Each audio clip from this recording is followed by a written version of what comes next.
मैं सीमा श्रीवास्तव अपने अगले वीडियो जिसमें हम पढ़ने वाले हैं absorption, assimilation and egestion in human nutrition में, और ये वीडियो नंबर 10 है क्लास 10th के लिए। तो आइए शुरू करते हैं वीडियो।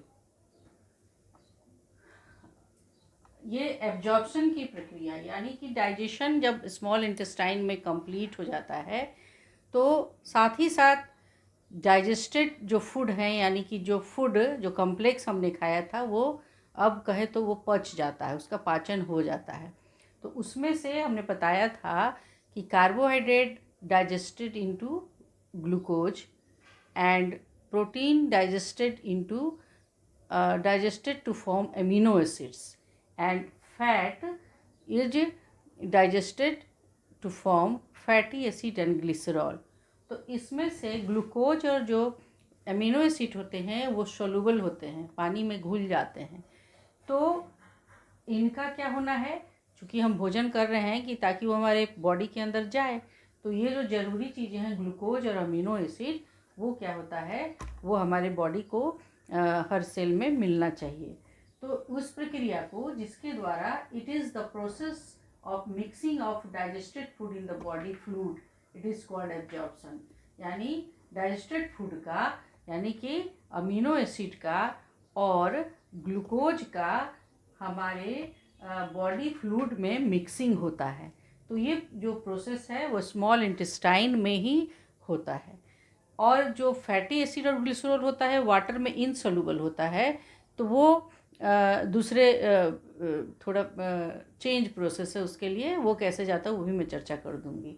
तो इसमें देखिए तो क्या होता है कि all the digested food is absorbed in the ilium of the ilium क्या है भाई, तो स्मॉल इंटेस्टाइन का लार्ज पोर्शन है। तो यहीं पर एब्जॉर्प्शन की क्रिया होती है। फूड का जो डाइजेस्ट होकर कंप्लीट हो गया है डाइजेशन, तो उसकी एब्जॉर्प्शन की क्रिया इलियम में ही होती है। Ileum is the last part of the small intestine. The food is absorbed by the diffusion, osmosis और by active participation of the intestine cells of the intestine. All the digested food absorbed in the ileum. The food is absorbed by the diffusion process, osmosis or by the active participation of the cells of the intestine. अब absorption के लिए ilium यानी small intestine का जो हिस्सा है उसके हिस्से में उसके इनर वाल पर देखा गया है, ऐसा पाया गया है, there are large finger like foldings present on the inner wall of the small intestine. These foldings are called villi. यहाँ देखिए मैंने लिखा है the inner wall of the small intestine has large number of finger like projection called villi कहते हैं। और ये जो विल्ली होता है ये highly supplied with blood capillaries, इस पर ब्लड की सप्लाई बहुत अधिक होती है और लिम्फेटिक वेसल में लिम्फ की भी सप्लाई, लिम्फेटिक वेसल्स की भी सप्लाई होती है इसमें। तो ये जो फिंगर लाइक प्रोजेक्शन है विल्ली का बहुत बड़ा रोल है एब्जॉर्प्शन ऑफ डाइजेस्टेड फूड में, कि they play a very important role in absorption of digested food, very important role. They play a very important role in absorption of digested food by increasing the surface area of absorption.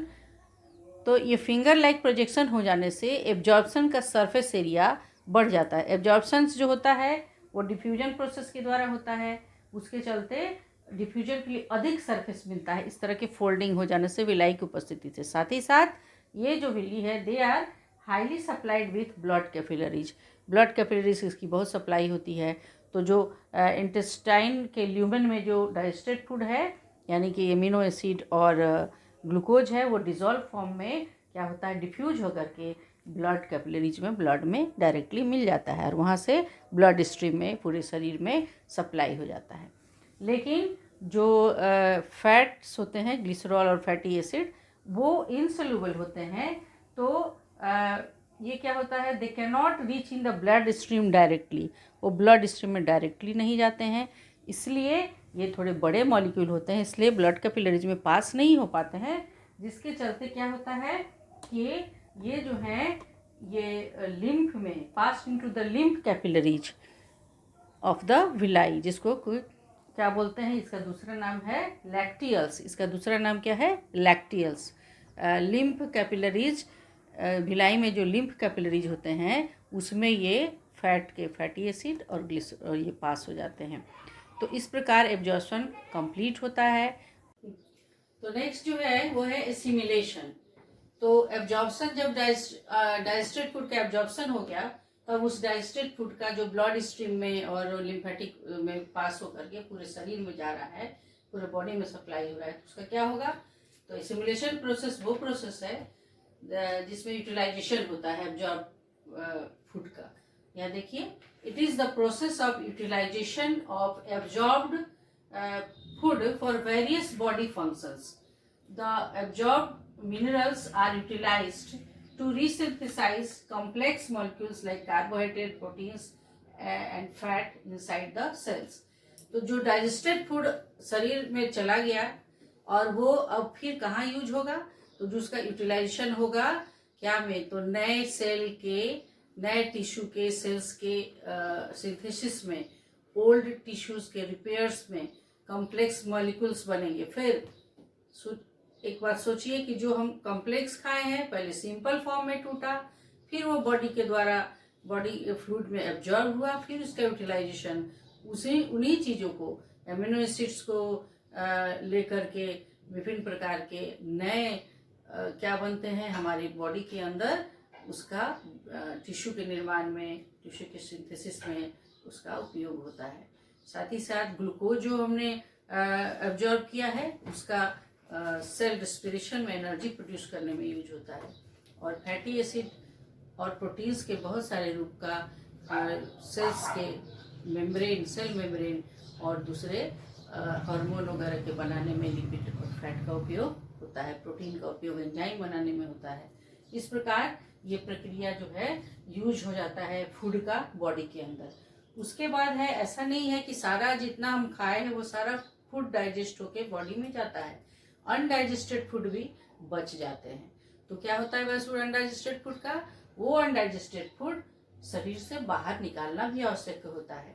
तो वो अब small intestine से large intestine की ओर push हो जाता है।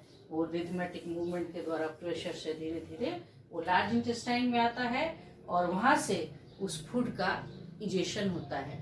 तो egestion में क्या होता है? It is the process of elimination of undigested food formed in the cells or in the lumen of the large intestine, colon and rectum through anus।